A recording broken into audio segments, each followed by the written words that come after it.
So, welcome back to the Lift Your Life podcast, and it is Q&A episode time. This is your favorite one. It's everyone's favorite episode, isn't it, Laura? Because Laura's here, and it's Hello. Q&A time.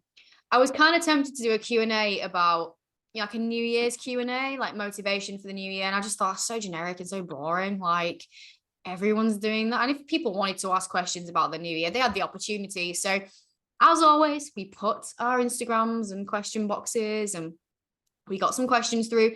So we're not going to do a life update or anything boring. We're just going to get straight into it. I think that's the best way to be. That's what people are here for, right? They're here for the questions. There's no updates. Life is boring. There's no updates. Not really, no. It's been Christmas. It's been New Year. We're both still working. We're both still here. We're both still happy. Life's all right. Yeah, about it. Cool. So I'll start with the one. Actually, no, that's probably one too good to finish on. No, we'll start on it so I don't lose it. So I got one question non-anonymous because everyone else was a wuss and went anonymous. You losers. Show yourself, man up. So the one that I got was actually from our lovely client, Lauren, who said, what are your goals for 2023? I think we discussed this in the last one. I have a similar one, so we can maybe mix them in. So I've got one that's asking for 2023 non-gym or non-business goals. Well, why don't we do 3? Why don't we do fitness? I'm sure we did this in the last one, but we'll do it again. Things might have changed since then. We might have had a change of direction. Fitness, business, and personal. Okay, yeah. Let's do it. Do you want me to go first? Fitness first, you go first. Right. So fitness wise, well, this has changed for me because I'll probably say I've just dipped my in my Hydra Max. No, nobody listening knows what's going on. It's just you're like, oh no. Basically, for context, I've got the stringy thing on my my hoodie, and it's just dipped in my my warm drink, and now it's all soggy. As you were. Okay, we move, as you say. Cool. Yeah. So, well, fitness has changed for me since the last podcast because obviously my goal was to do a shoot this year. Sort of like, I don't know, there was never like a set date, but August, September time, I think we were kind of aiming for. But that has changed. Yes. Follow me on Instagram, you'll know that. If you don't, rude. Rude. So yeah, no goal of a shoot anymore. So right now, I've just started a mini cut. I don't really like. I hate saying that. I do. It's gross, isn't it? But that's what it is. You know what I mean? Like it's literally going to be like about 4 to 6 weeks ideally. Yeah. And just to get me back to a comfortable place because I have struggled the past few months with overeating a lot and just gaining unnecessary weight, and I am feeling uncomfortable. I'm not feeling happy in myself. So mini cut just to get comfortable again. And then I think I'm just going to maintain for a bit. I don't know how long. And then I don't really know where I'm going from there. But I think it's just one of the ones I have to kind of go with what's right for me just now. So, absolutely. Yeah. No set goal, really. No, the thing is, it's sometimes good to have. I think people sometimes think you always have to have a long-term goal. You don't always, because I think if you think of a long-term goal, it can kind of confuse you. It's like, well, what's right for you at this present moment in time and focus. But yeah, that's what we're doing at this moment. And it's been really lovely to actually see Laura be so open and honest. She always has been, because people aren't on social media. It's like, sunshine rainbows, my life's amazing. I'm fitness. It's like, no, people struggle. I struggle. And that's leading on to mine. I've struggled over the last God knows how many months with my own goals. I was saying this to one of my clients in a catch-up call because she was saying that she felt that she met November, December had been a bit of a waste of time for her. And I was like, look, I've not really stuck to my program since August. So I win. Yeah. I win. I'm the worst client. What a role model. But I've really struggled with acceptance has been my issue of what I need to do and the situation at hand. And I would now like to say that I'm in a position where I am very accepting of where I'm at and what needs to happen. And I will delve into that in a lot more in podcasts, YouTube. We ain't got time for that today. But my fitness goal really is to get my menstrual cycle back and to make the positive changes that I need to get me in the healthiest place possible. I, for the first time, will not have any sort of aesthetic-based goal at all. I think the only aesthetic-based goal is that I do want to change my dress sense a little bit and smarten up a bit because all I live in is hoodies and gym wear. But from a physical appearance of muscularity and body fat, that has to take a complete back burner this year, and it's all about what's going on under the hood and getting my insides tip top. So that's my fitness goals this year. Cool. Sounds fab. Business. Let's talk business. Business. Well, I mean, main one for me is to be coaching full time. Like, I'm just putting that out there. It's gonna happen. Oh yeah. 100%. First half of the year. Yeah, let's put that out there. Absolutely. Yeah, and I mean, my plan that I've not actually like properly told anyone yet, but I want to drop hours at my full-time job because if we keep growing the way we're growing, it's just not manageable for me. So I would rather be able to take on more clients and step away from my other job a bit more. But that, I mean, it's not something that it's something that has to get discussed with other people. So yeah, of course, and it will. And you enjoy this more, and this is what you're good at. And well, I'm gonna absolutely. have to say, Laura is an absolute rock star. Like, she works full time, but you'd think she was doing this job full time with how much effort she puts in. And honestly, anything that I've ever asked of her or request, she does. Like, it's done. She's phenomenal, and that is honestly my business goal. For myself, I'm, very content with where we're at. There's so many things that we could do. We've discussed it. The sky's the limit, and that's the beautiful thing about running your own business, is that you can take it where you want to take it. Obviously, the scary thing is that anything can happen at any point. We don't think like that. We think positive. We think we move forward. We move, Laura. We move. That's right. If you say that one more time, I might hit you. We move. But my biggest passion is to get Laura full time and get Laura stacked out, because she's freaking good at what she does, and I want to share that with the world as well, and just create more opportunities. Like, we've discussed a few things that we might do this year that just make things better. We did, didn't we? We've made some changes already to the way that we're going to run things, and just continue to grow and develop and be better. I'd maybe like to do some further studying in some way, shape, or form to expand my knowledge. But main goal, get Laura full time so she can do half my work for me, so I can sit back and do nothing. No, I'm joking. But it would be awesome to have Laura's input more, because I do appreciate that now she is juggling so much and she does a freaking good job of it, but I can only ask so much of her. But if she can help me more, then next level, brah. We can do some pretty cool things. Yeah, I mean, like 40 hours a week plus overtime. She's incredible. Before I even do any coaching. She's a rock star. She really is. What can I say? Yeah, she's all right. Some people get it, Oh, if your head weren't big enough as it was, freaking hell. Okay, personal life. What do you want? Well, I kind of have two, but I think you're gonna laugh at me for one of them, and you'll see why. I'll try not to. Right, so I'll explain why anyway. So first one, I want to move. So my plan is to move to Glasgow. I live in Edinburgh right now. My boyfriend lives in Glasgow. So our plan is to move in together in Glasgow. Yeah. At some point, hopefully within like the first, I don't know, 3, 4, 5 months of the year.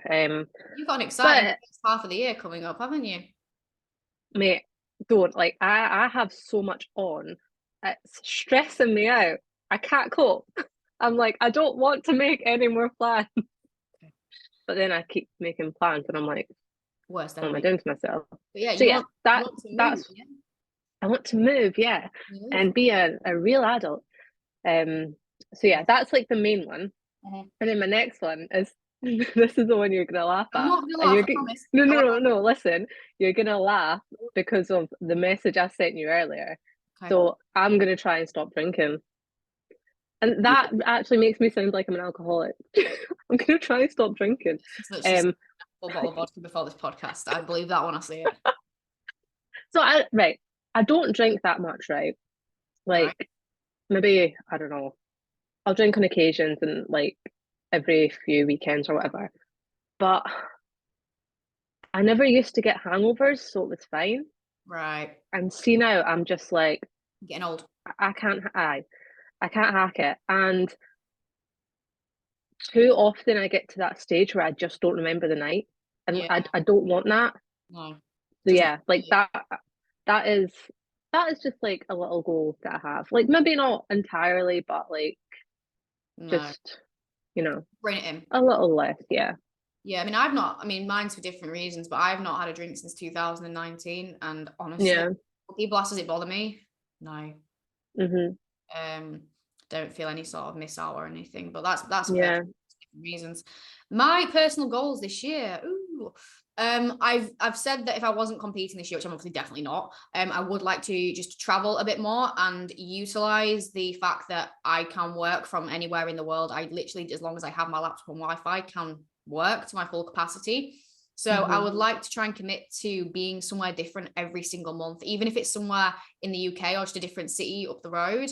So like this month I've got London, next month possibly coming up to Edinburgh to see you with you guys. If not, I'll think of something else. March, London again. April, I've got Paris, I've got Dubai.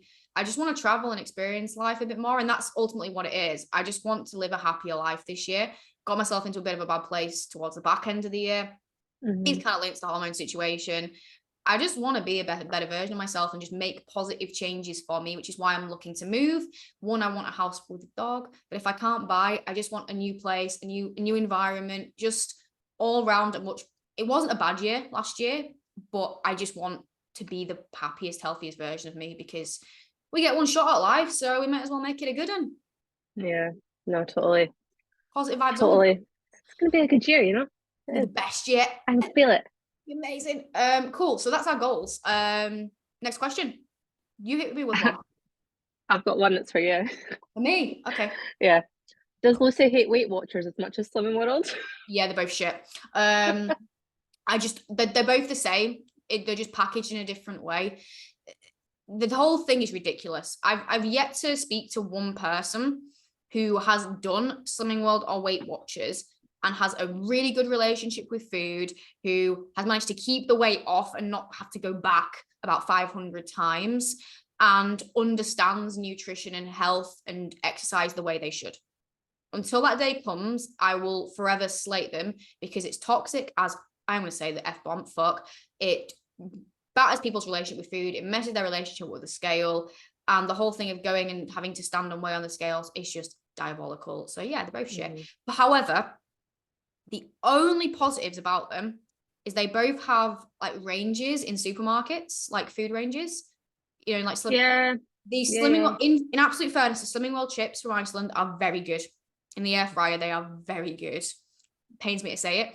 And Weight Watchers used to do this like chocolate brownie pudding thing. Don't know if they do anymore. And to be fair, as low calorie puddings go, it's all right. Good food. Shit. It's not great. No, it's not great. Don't get me wrong. It's, you know, like when Halo Top and that took over, it's like, yeah, you're shit. But I'll give them some credit. They're not totally bad. I enjoy the chips now and again. To be fair, I will say that at the end of the day, it's just potato in it and probably a little bit of oil. But the Slimming World, the roast potatoes are very good as well, to be fair. But you know what? On the package, it says they're sin-free. So in theory, in Slimming World, you could eat that whole bag of chips. I'm telling you now, them chips are fucking banging. If I wasn't, someone who was conscious of calories and stuff, I'd sit and eat the whole fucking bag of them. Easy. Yeah. And that's like a kilo. So, what? 800-900 calories, maybe more. Easy, yeah. Free food logic. Science. Love it. Potato and pasta. Yeah. Let's not go there, Laura. Let's keep this a positive podcast. Do you want me to go next, or do you want to go for it? Well, let's have a look. Go on the anonymous app and get a question that actually is from someone and not the stupid app. I just delete them so I don't keep clicking on them. How do you know when you've reached your ideal weight in a calorie deficit at the moment? Thank you. He said thank you at the end, which is very cute. You're welcome. I don't ever set weight targets really. No. I wouldn't ever say there is an ideal weight. Obviously you can take things like BMI into perspective just from a health reason, but your ideal weight is where you are a healthy weight from a perspective of you're not too underweight, you're not overweight where it's going to put you at health risk, and you're happy, comfortable, and confident. And that's going to look different for everyone. Some people will be happier as a higher BMI, some people will be happier as a lower BMI, some people will naturally have a certain shape, some people's natural weights might actually be a high BMI, like my natural, because I did mine the other day just out of interest, just banter really. And I'm on the higher end scale of the BMI already. And I'm like, but I'm nowhere near where I need to be. So I guarantee when I'm at a weight that I need to be at to regain hormone health, I'm going to be overweight, which is fucking ridiculous because I need to be this weight to be healthy.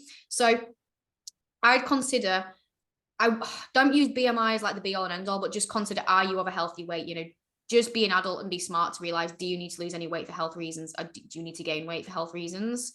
And again, if you're not 100% sure, that's why having a second diet coach or even a friend in the health and fitness space would be great to speak to.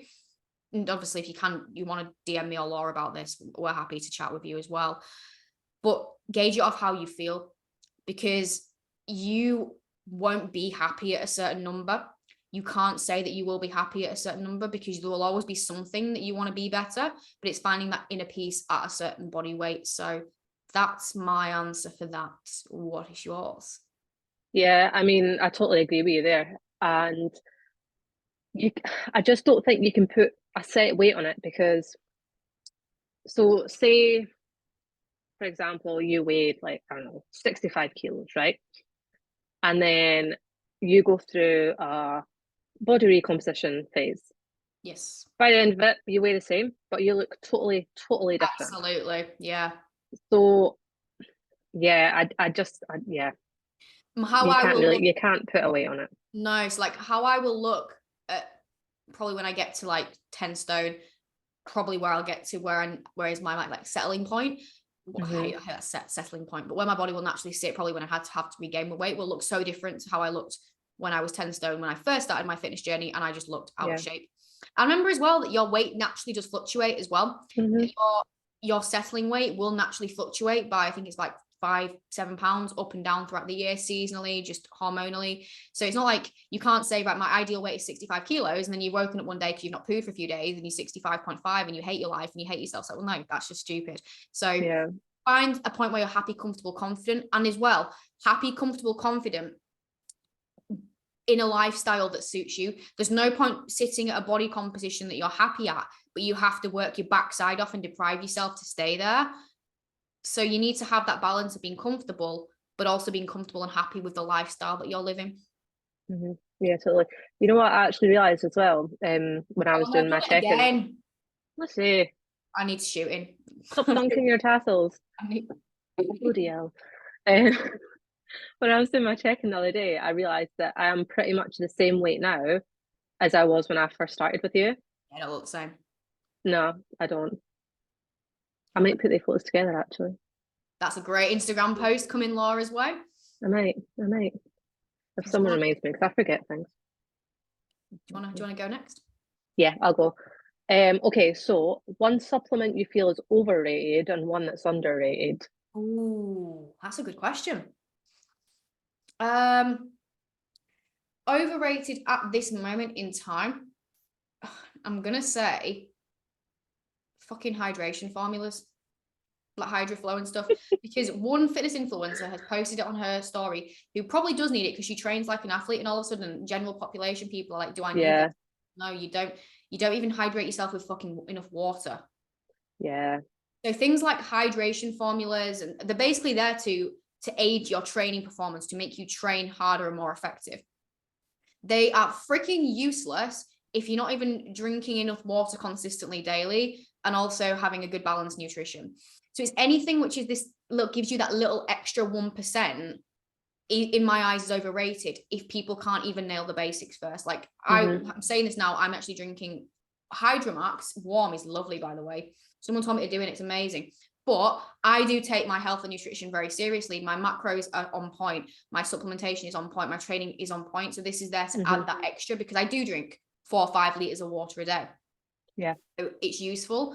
Whereas I just see people, honestly, I see people buying it now and I'm like, I've seen your day-to-day diet and it's disgraceful. I've seen how you train. You don't train, you just move weights in the gym. This is going to do fuck you. Save you 30 quid, go to Morrison's and just buy yourself some chicken and veg and water, and that'll help more. That's I totally agree with that one. Like, don't get me wrong, I have some. I know you do. Taste bloody lovely. That was a dig at you. That was a complete dig at you, like, fucking hell, Laura. Trying to say I don't train properly. Well, take offense to that. I'm not trying to. I am. No, I'm joking. I'm joking. Good. I will leave this podcast. Go for it.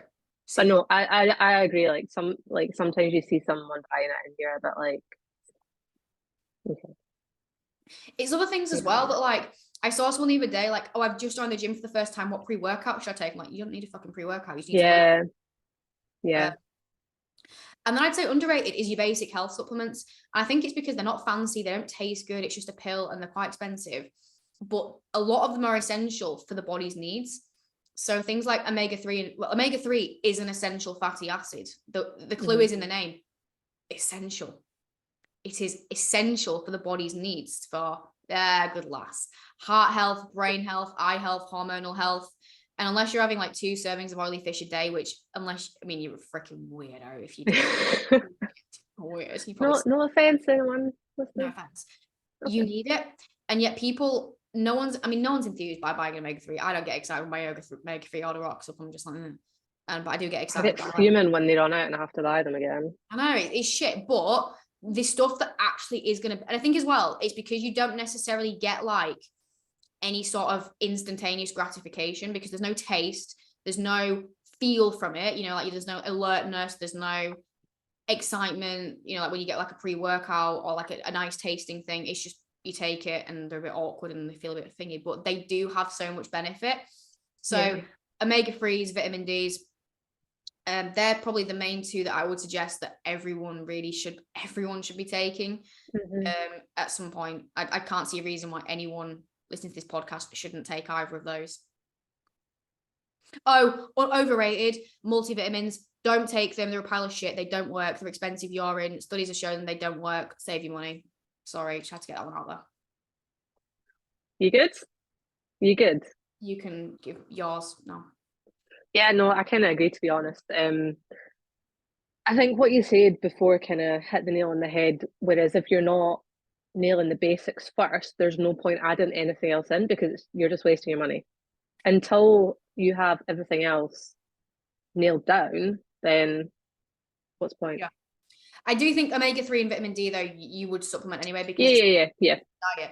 But it's like, well, people will come to me and say things like, I'm really fatigued and tired. I think I might be deficient in iron. It's like, you don't sleep, you don't drink any water, you don't eat all day and then have like a 5,000 calorie binge on an evening. No wonder you're tired. So nail your basics first, because these little 1% things will only make that marginal difference if you're already nailing the good stuff. So yeah. Okay, I think we answered that one. That was a good question, actually. It's a shame when it's anonymous. It's a good question because I kind of want to send him a message like, thanks for the good question, mate. I know. You want to slide in our DMs after and let us know it was you, that'd be great. Okay. Would either of you get plastic surgery? So what? This person's clearly saying that we're ugly as fuck and we need to sort. I know, is that a hint saying I think you two should get some sort of plastic surgery just to help out a bit, you could maybe use it. I think I'm bloody beautiful, thank you very much. You see, I've got a big heat. I've never considered it, in all honesty. The only things I've ever potentially considered is some sort of cosmetics of some sort is I have one ear that slightly sticks out. That's a genetic thing from my dad. So you can see this one sticks out a little bit. So you could get that one pinned back. And when you see it, you can notice it more now, but it doesn't bother me day to day. And then the only other thing is that I do, out of anxiety, grind my teeth a lot. And I think I'm going to get to a point where they're going to potentially be in a bit of a mess. So I've maybe considered some sort of something, but that's a very expensive thing. And that wouldn't be I think I just know that as soon as I do it, I'd get so much stick like, oh, you're one of them dickheads who likes to buy and you want me to like shiny teeth, you look like twats. Like, no. So then I am actually quite self-conscious about. Yeah. So never say never with that one, but I've not considered anything else. No boobs or bum or any other bits that people get done. That's me. Laura? Cool. It's actually quite funny because I absolutely hate my ears. Like my ears stick out. Like you say your one ear sticks out. My both ears stick out. At least yours match. At least you got consistency. Yeah. But yeah, like I won't lie, like I have thought about it in the past, but never to an extent where I've looked into it. Do you know what I mean? Like I've always thought, oh, like I could do something about that because I think before it used to like Mm. not get me down, but like I did used to think about it a Yeah. lot when I was younger, and now I'm just like, it's fine. Yeah. So yeah, I don't know. And then I've thought about lip fillers in the past, I won't lie, but I've never done it. I don't know. Well, maybe when you get go full time to celebrate, we could both get our ears pinned back. Girls trip. You know, when people do the vlogs when they have the boob jobs, it's like my breast augmentation surgery, like, Oh my God. Laura's ear pinning surgery. Could you imagine Fuck's what an sake. experience that would be? I'd You know actually- what? There's nobody else I'd rather share it with. Do you want to move on to the next question? Yeah, I do. I do. Let's move on. Right. What is your biggest superpower and biggest weakness? Oh God. That's a It's hard got to be- question. It's got the same person because they're given like two questions in one here. Yeah. Same. Biggest superpower and biggest weakness. Ooh. My biggest weakness is probably thinking that I'm not good at anything. Like I genuinely sometimes I'm like, I'm just not really that good at anything. You know what I mean? Like You quite quite often. you are very self-critical. Yeah. Yeah, and I have noticed that. But I hope that I help in that because I would not Absolutely. have brought you on if I didn't believe in your capabilities and abilities. Mm-hmm. And I do. And you know, you are a superhuman in the fact that you work all these hours and you give to your clients and you make time. She's just jumped off a call with one of her, she's worked all day, she jumped off a call with her clients. And if her clients need it, she'll jump on a call, she'll find time, she makes time. She is amazing. So you should start believing in yourself more, hon. Your pen, you'll make me cry. Love you. My biggest weakness, I would probably say, depends in what context, doesn't it? Like, I'd probably say overall is just I get You're like my biggest weakness, upper. I would probably say I get in my own head way too much and I overthink. And I think I'd probably say lately my biggest weakness is also my biggest superpower in that I care a lot about other people and I will do whatever it takes to make other people happy, which is why I do this job, because whatever my clients need, I will give. I will work the extra hours. I will jump on calls. I will write a program. Like I had a client who messaged me yesterday saying, is there any chance I can get a workout for her tomorrow because she's injured herself and she can't do any lower, just up her. So I did because I really wanted her to have a good workout. So it makes me a good coach. It makes me a good friend. I'd like to think it makes me a good family member because I'm always looking out for others. But of late, that has meant that I've put myself like not even second, like 10th, 11th, 12th. And then I reached a point where I was like, shit, I'm not in a good way. I've not looked after my physical health. I've not looked after my mental health. And I got myself into a dark spot. So I actually think that my biggest superpower is also my biggest weakness, because it's when you reach that point of like, I'd almost say it was burnout. That's when it's like sink or swim. It's like, I'm either going to literally crumble here. My life is over and I'm going to have to like go live in Bali and hide and go for some monkeys or something. Or I sort myself out, which I am doing. But yeah, I'd probably say that's mine. Yeah. No, that's a good one to be fair. I don't know what my biggest superpower is. I think. Yeah, because you rubbish at everything apparently. Yeah, I know. See, that's where this causes an issue. But you know what? I think I'm quite good at realizing when I'm struggling rather than just like pushing through. Yeah, you're better than me at that. I'm like, Lucy, I need you. You're like, oh, not you again. She does. I just Not get you these again. I'm like, here she goes. But it's awesome. Do you know what it is though? Whenever Laura struggles, I will know about how she's feeling, whether that's something to do with coaching related or personally, within a day. I'd say you very rarely leave it for a good amount of time till it's too late. I will always know within a good amount of time so that we can solve it and work through it together. Whereas how I've been feeling, I've literally suppressed this since August, and it got to Christmas and me realizing that I didn't enjoy Christmas and I was not happy, that I was like, right, something's wrong here. And that's when I spoke out about it, and I left it for that long. So yeah, it's completely off topic, but just anyone out there, if you ever are struggling with anything, doesn't matter how big or small, just reach out to someone, friend, family, coach, colleague, please. Never, ever bury anything. Yeah, totally agree. Totally agree. Buried treasure, pirate hunt. Is it my turn? Your turn. Yay. Done that one. No, I don't have that one. Don't do that one. I've done that one about plastic freaking surgery. So I can't tell if any of these are generic or, you know, the generic questions or. It used to tell you and now it doesn't. It really annoys me. And it's like, some of them definitely are. Yeah. Hit me with it. I'll tell you. Are you judgmental? It says, I'm guessing. I think that's a generic one. I think these are all generic ones now. And they're boring anyway. Even if they're not generic, if they're your question, they're boring. So, do you have any others? Because they're boring. I've got two more. We'll go yours then. Like, no one wants to listen to them. Do you like cats or dogs more? Dogs. Who prefers cats? Weirdos. So, my two last questions. My answer to one of them kind of then leads into my answer to the other one. So I'll explain. So, first question, I want to lose weight but struggle with binge eating. Do you think I should try diet or will this make it worse? Now, first thing I would say, is it a binge eating disorder or are you just overeating? Because they are two totally different things. Absolutely. So if it is legit like a diagnosed eating disorder that you have, then I'd probably say no, I wouldn't diet. I would like work on that first because you are just going to make it worse if it is a binge eating disorder.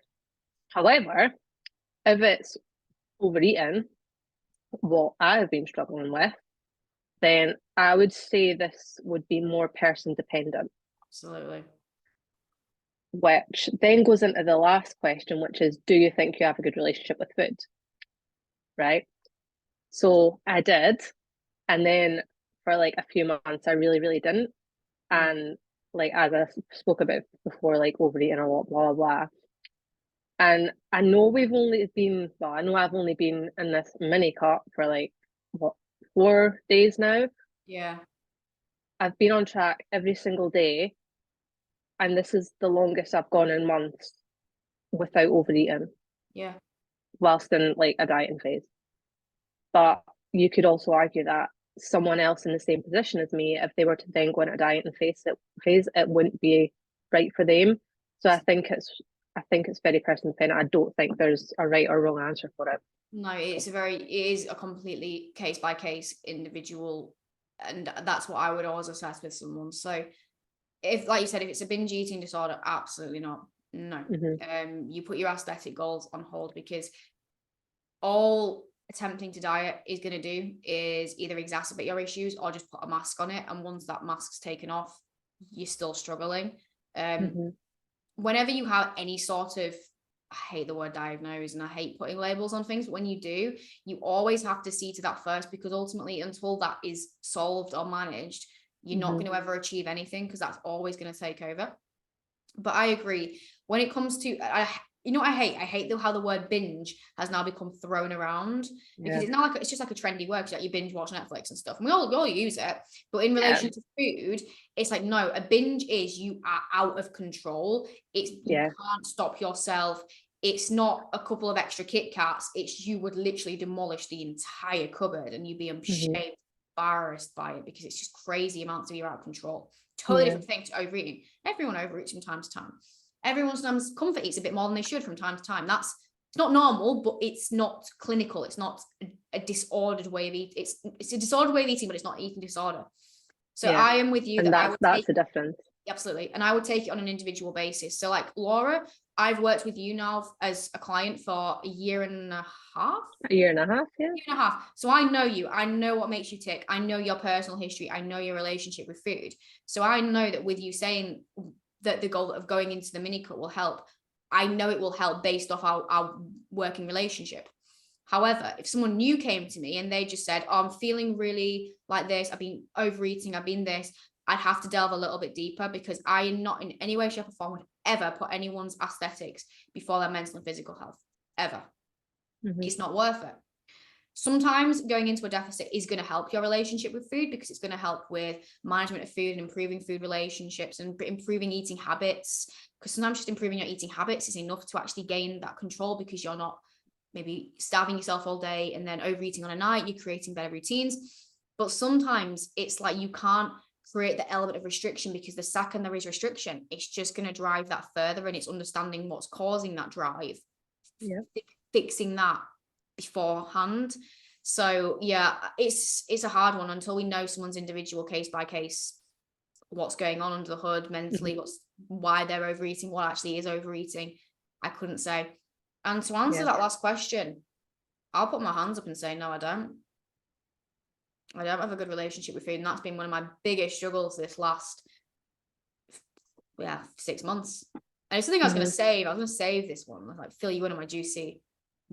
I'm not got a good relationship with food, but no, I don't. And I'm happy to say that. And I'm happy to be honest about it, because I have really struggled. So obviously started dieting last January, and coming from a background of an eating disorder, I will hands down say that I find dieting and restricting easier, because I think it feeds into that control element, which is typically where eating disorders stem from. So I didn't really struggle in terms of prepping last year. I was doing some pretty hardcore stuff, and it didn't really bother me. Started to reverse and everything was fine. And when I was going through my reverse, a lot happened in terms of routine disruptions, traveling a lot of personal stress and changes happened. And some were positive changes, like Laura joining, but there was so much going on that I was like, I feel very out of control here. So they found out that my health was still in the gutter. And all of this for me was like, I feel out of control. So the only thing I could control was my food intake. So I wasn't sticking to the macros that I needed to, which was to be in a surplus to build at all. And it's meant that I've now got myself back into some quite negative headspaces about food and anxieties about food. And I've done better than I thought I would have done over like the festive period. And I've managed to get myself to a place now after talking to people where we're getting there.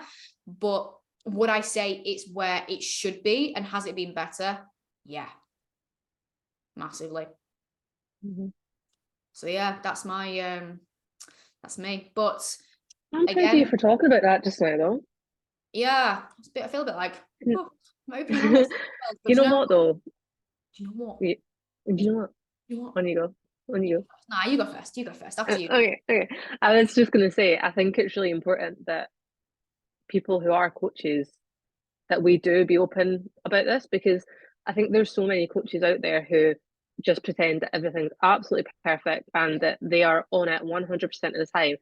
And I think that just gives like, it's just fake. It's false. Like nobody is perfect all the time. And I just think it's good for like, not normal people, but people that aren't like in the industry, to see that people that like, this is their job, they struggle too. Because the thing is worse, the thing about fitness and mental well-being, or however you want to label this whole thing, right? It's an evolving process.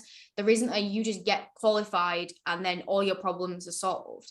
We're on our own journeys and paths still. So we've got the knowledge and skill set from the education side and our own experiences to guide, support, and help others. But that doesn't mean that we aren't on our own journeys and have our own struggles and things. And that's the main part. It doesn't make us any worse at our job. It means that we can actually relate to people a lot better. And the thing about going through struggles, and the reason I like to be so open about them, is because I want people to appreciate that it's normal to have them at whatever phase you're on, whether you're 6 weeks in, 6 months in, 6 years in. But the most important thing is, what do you do about it? Because me and you right now are in a position where we both had that realization. We've had the acceptance. We've gone through this different, if you've ever seen it, Laura, the stages of change, where that you've got to be, there's like the pre-contemplation. We can talk about this in one of our meetings one time. It's but it's just about the different. That's Wednesday, sorry. Have to get to a certain point of acceptance to actually change.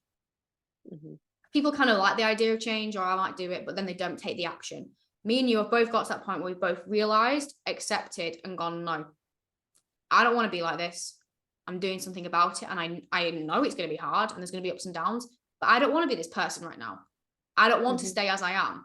So I want to get there. So I'm going to do what it takes. You're going to struggle with elements of this. I know you are. I'm going to struggle with this. My coach, Vicky, needs a fucking medal for what she's had to put up with me over the last few weeks. Honestly, coach, gold star. I'll give myself 5 stars. Client, -0, 100. Like the worst.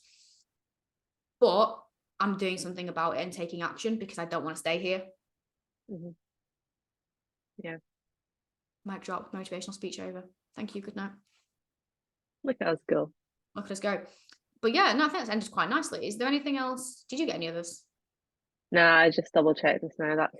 That's all. All the stupid generic ones. Like, I don't like it doesn't tell you anymore because I do feel bad if someone has asked a question. I might just ask one of these generic ones just for the banter, just so we can finish on one. I would say make it a good one, but I'm trying. I mean, they're all really not. We'll go with this one. Are you judgmental? We'll go with that one. I would like to say no, but I think everyone is to an extent. Yeah. You know, like the thing is, right, I'm gonna get really nerdy here.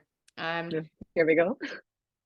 Everyone is judgmental because you are going to judge things based off your previous experiences. So whenever you see something in life, because of all the experiences you've had, you've got a mental image of what that is or how. So if you, for example, went to school with a load of people who all wore like, you know, really chabby clothes and they were all horrible people, if you see someone in that clothing, you're probably going to mentally associate that with the kind of character they were.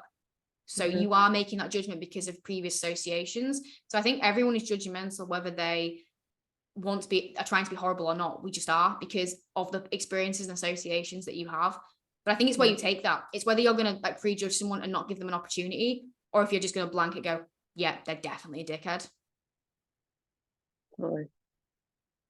But yeah, we all like you're all judgmental. You're all judgmental twats. Don't even deny it. Horrible people. But yeah, that's my state on that one. So yeah, we'll leave it there. It's been nearly an hour, so I think people are probably bored. You know what? This is probably the shortest one we've ever done. Like, we normally go over an hour. Yeah, we've done good. It's because we didn't get loads of questions, and some of them were quite similar, weren't they? So yeah, mix them in together, you know. Yeah, bruh. Well, let's leave it here. So, as always, if you don't follow me and Laura on Instagram, How Rude, we'll leave our Instagram handles in the show notes, and we'll join you in probably about a month's time when we have another Q&A. And please give us some good questions next time. You know, yeah, please. Not saying the ones we didn't get were good; they were really good, but more of you. Come on. More, I know how many of you listen to this podcast. Get some questions in, please. Thank you. Over and out for this week. We'll catch you next time we jump on for a Q&A.